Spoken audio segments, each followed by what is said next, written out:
Assalamualaikum warahmatullahi wabarakatuh. Perkenalkan Waalaikumsalam. kami dari kelompok 4 akan mempresentasikan asuhan keperawatan home care pada klien Nyonya M dengan masalah kesehatan diabetes mellitus yang beranggotakan Aulia Julfa Putri Imani dan Dwi Priastanto, saya sendiri, Deborah Betty Dwi Wardani, Destia Eka Anggraini, Destia Kurniawati, Dea Oktaviani, Dita Ayu Saputri.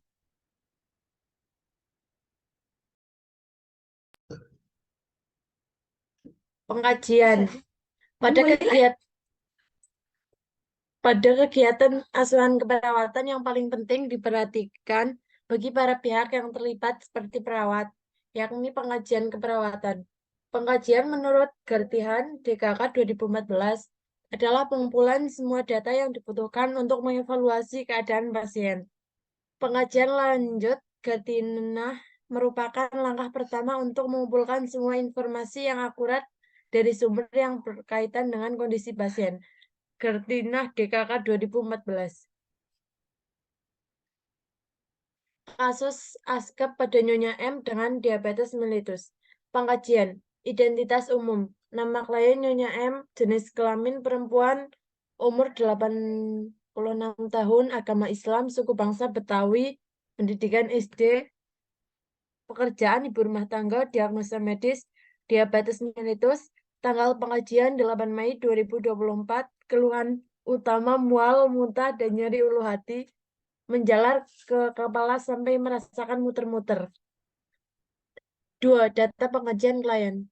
1. Dimensi biologis dan fisiologis. Suatu bangsa, suku bangsa.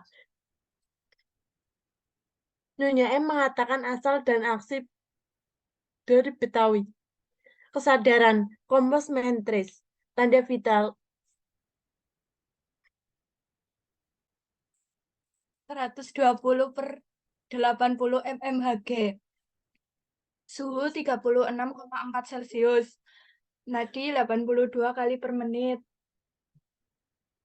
respirasi 20 kali per menit. Penyakit keturunan. Nyonya M mengatakan keluarganya mempunyai penyakit keturunan yaitu diabetes mellitus, jantung, dan asma. Penyakit yang diderita sebelumnya, Nyonya M mengatakan sebelumnya menderita diabetes mellitus.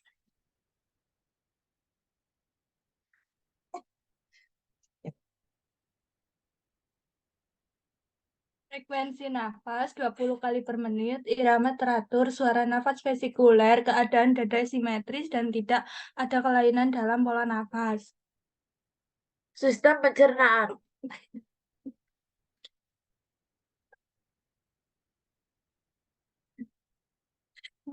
Mengatakan mengeluh sakit di daerah ulu hati dan menjalar ke kepala. Mual, pising usus 15 kali per menit, tidak mengalami diare, warna feses kuning, tensi padat, hepar tidak teraba. Hasil pemeriksaan kemudian didapatkan GDS dan asam urat NIM dengan hasil GDS 332 mg per dl dan asam urat 56 mg per dl.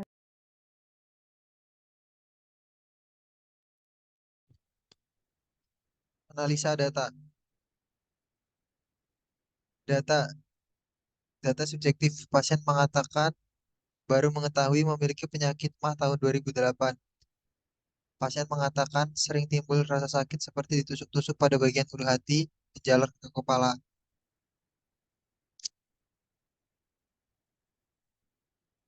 On Z, pasien mengatakan nyeri sering kali timbul jika perut kosong. P, pasien mengatakan nyeri dirasakan terus-menerus.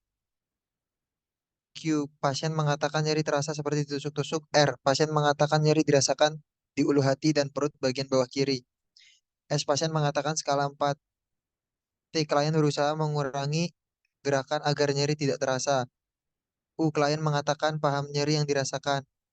V, klien berharap nyeri cepat hilang dan lekas sembuh, tidak mudah kambuh. Data objektif, pasien tampak gelisah dan tidak nyaman. Pasien wajahnya menyeringai. Dengan etiologi agen cedera biologis, iritasi mukosa lambung, diagnosis nyeri kronis.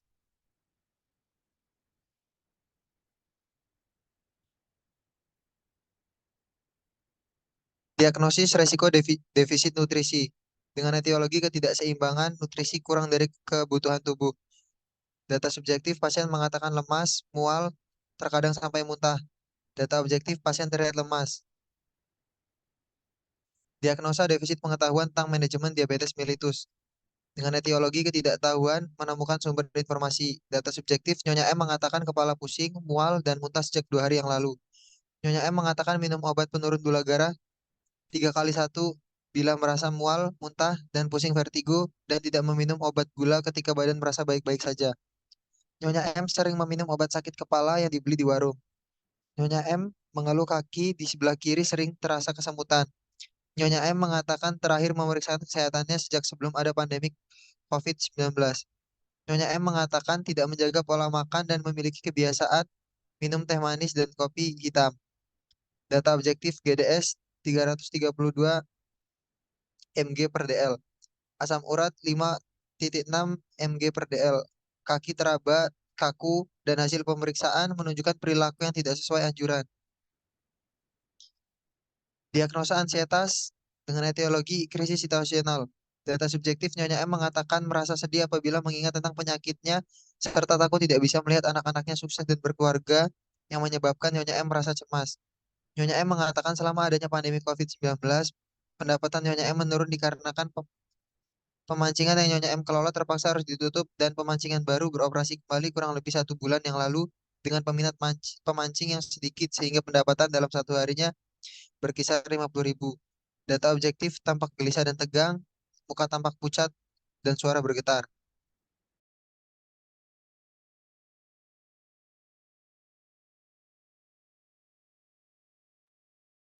Selanjutnya, B. Analisis data.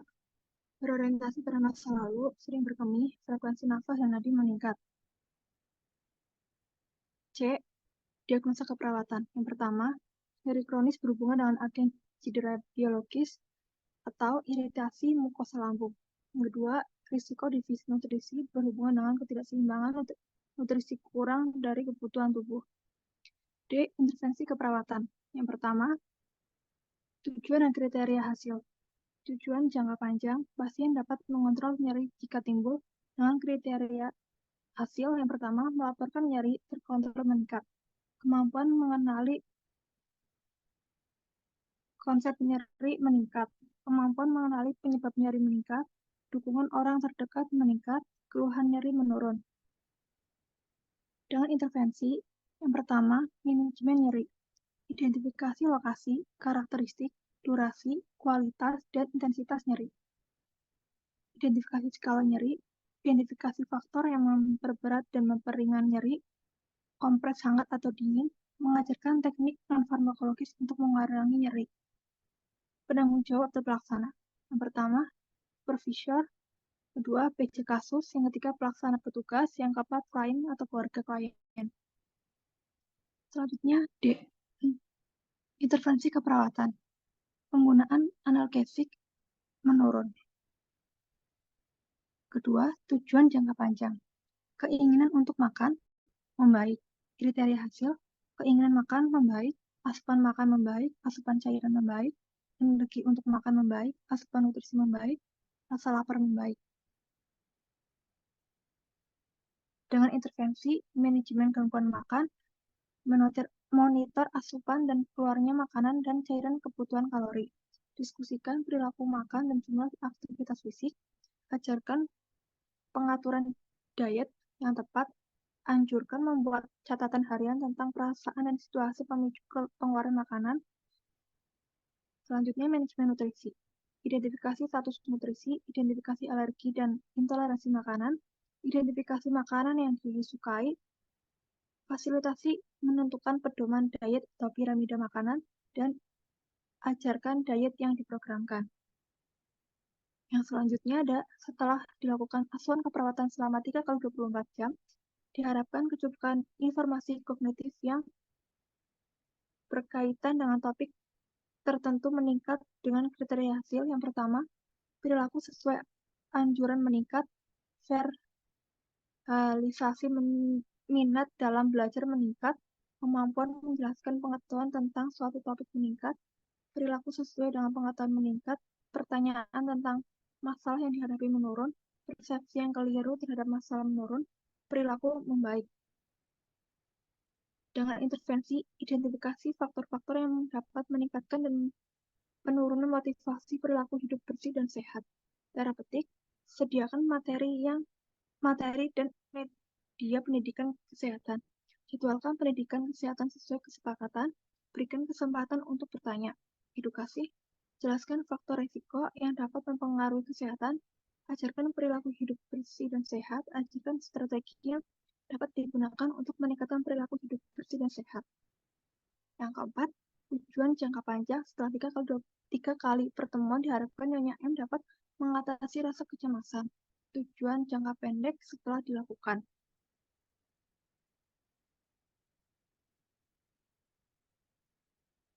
Intervensinya, identifikasi faktor-faktor yang dapat meningkatkan dan menurunkan motivasi perilaku hidup bersih dan sehat. Cara petik, sediakan materi dan media pendidikan kesehatan, jadwalkan pendidikan kesehatan sesuai kesepakatan, berikan kesempatan untuk bertanya, edukasi, jelaskan faktor risiko yang dapat mempengaruhi kesehatan, ajarkan perilaku hidup bersih dan sehat, ajarkan strategi yang dapat digunakan untuk meningkatkan perilaku hidup bersih dan sehat. Observasi, identifikasi penurunan tingkat energi, ketidakmampuan berkonsentrasi, atau gejala lain yang mengganggu kemampuan kognitif.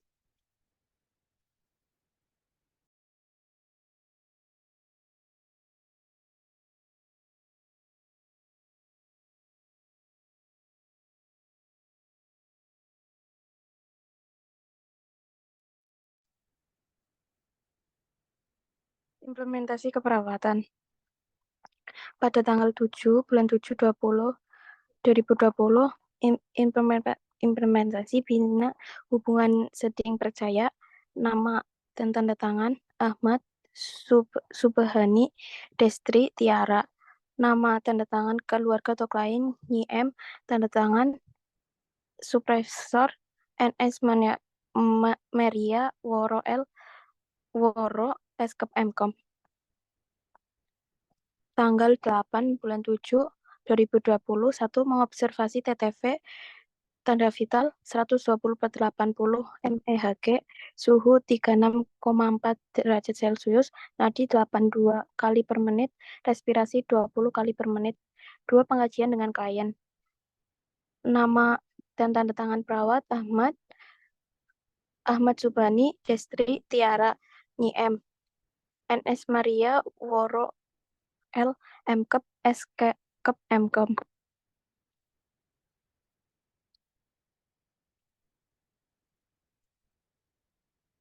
Satu, mengobservasi TTV tanda vital 110/70 mEHg, suhu 36 derajat Celcius, nadi 80 kali per menit, respirasi 20 kali per menit. 2 pengajian dengan klien, 3 pemeriksaan fisik, 4 pemeriksaan GDS 332 mg per dl dan asam urat 56 mg per dl. Pada tanggal 13 bulan 7 2020 jam 10, 1 melakukan pemeriksaan ABI, 2 melakukan pemeriksaan mikrosovalen.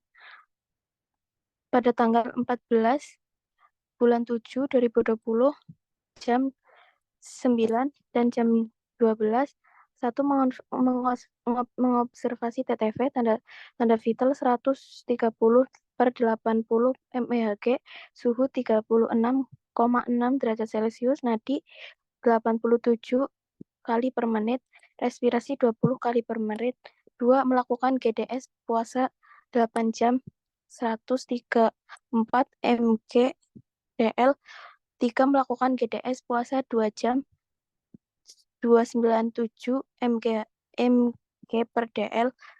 Jam 14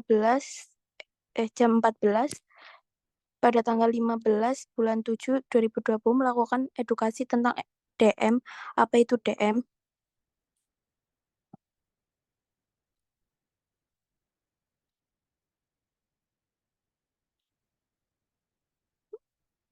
jam 14.45 WIB melakukan edukasi tentang kecemasan atau ensintetis. 1. Apa itu kecemasan ensintetis? 2. Penyebab ensintetis. 3. Tanda dan gejala ensintetis. 4. Tingkat kecemasan atau ensintetis. 5. Cara pencegahan ensintesis. 2. Mengajarkan teknik destraksasi. 3. Mengajaran teknik relaksasi nafas dalam. Pada tanggal 16 bulan 7 2020 pada jam 11 lebih 20 WIB, 1. Melakukan edukasi tentang gastritis atoma. Apa itu gastritis atoma? 2. Penyebab gastritis atoma. 3. Tanda dan gejala gastritis atoma. 5. Cara pengobatan dan pencegahan gastritis atoma. 2. Melakukan edukasi tentang diet nutrisi. 1. Mengatur pola nutrisi. 2. Mengontrol GDS. 3. Cara pengaturan makanan. 3. Mengajarkan cara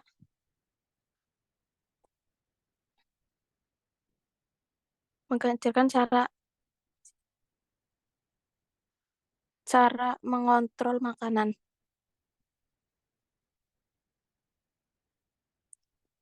1. Nyeri. 2. Mengkaji cara membuat obat komplementer biji selasih dan madu. Pada tanggal 17 bulan 7 2020 jam 11, 1. Mengobservasi TTV nadi 130/80 mEhg, suhu 36 derajat Celcius, nadi 83 kali per menit, respirasi 20 kali per menit. 2. Pemeriksaan GDS 237 mgdl.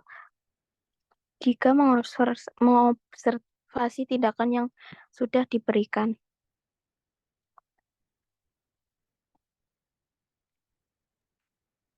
Evaluasi.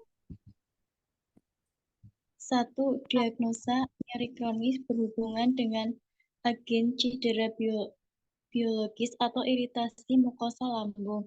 Evaluasi data subjektif. 1. Klien mengatakan jadi mengerti cara mengatasi nyeri. 2. Klien mengatakan berterima kasih karena mendapatkan ilmu baru.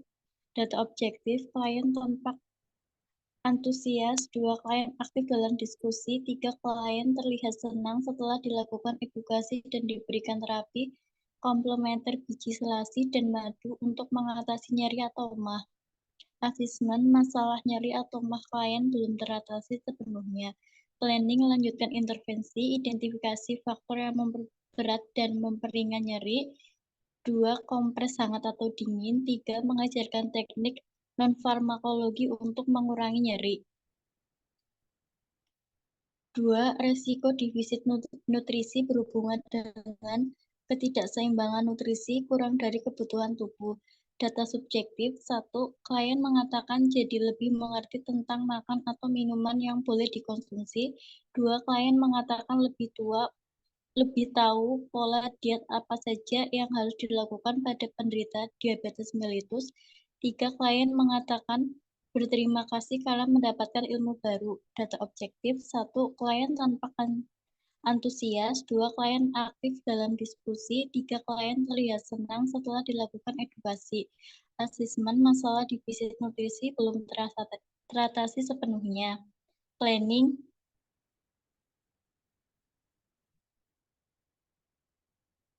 Anjurkan informasi. 1. Diskusikan perilaku makan dan jumlah aktivitas fisik. 2. Ajarkan pengaturan diet yang tepat.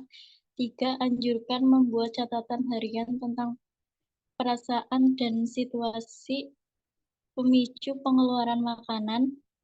4. Identifikasi makanan yang disukai. 5. Ajarkan diet yang diprogramkan. 3. Defisit pengetahuan tentang diabetes mellitus berhubungan dengan ketidaktahuan menemukan sumber informasi. Data subjektif. 1. Klien mengatakan jadi lebih mengerti tentang penyakit yang dideritanya, yaitu diabetes mellitus. 2. Klien mengatakan berterima kasih karena mendapatkan ilmu baru. 3. Klien mengatakan senang sudah diajarkan senam senam kaki. 4. Klien mengatakan akan semangat melakukan senam kaki diabetes. Data objektif, klien tampak antusias. 2. Klien aktif dalam diskusi. 3. Klien terlihat senang setelah dilakukan edukasi dan tindakan latihan senam kaki diabetes. 4. Klien terlihat semangat untuk melakukan senam kaki diabetes. Asesmen, masalah defisit pengetahuan teratasi. Planning, hentikan intervensi. 4. Ansietas berhubungan dengan krisis situasional. Data subjektif, 1. Klien mengatakan merasa lega setelah dilakukan relaksasi teknik tarik nafas dalam dan distraksi. 2. Klien mengatakan berterima kasih karena mendapatkan ilmu baru. 3. Klien mengatakan akan semangat melakukan teknik relaksasi tarik nafas dalam. Data objektif, 1. Klien tampak antusias. 2. Klien aktif dalam diskusi. 3. Klien tampak lebih tenang dan lega. 4. Klien terlihat senang setelah dilakukan edukasi dan tindakan latihan teknik relaksasi tarik nafas dalam. 5. Klien terlihat semangat untuk latihan teknik relaksasi tarik nafas dalam. Asesmen masalah ansietas belum teratasi sepenuhnya. Planning, lanjutkan intervensi, ciptakan lingkungan tenang dan tanpa gangguan dengan pencahayaan dan suhu ruangan nyaman. Anjurkan mengambil posisi nyaman. Terima kasih. Sekian presentasi dari kelompok kami. Apabila ada kekurangan dan salah penyampaian, mohon dimaafkan. Assalamualaikum warahmatullahi wabarakatuh.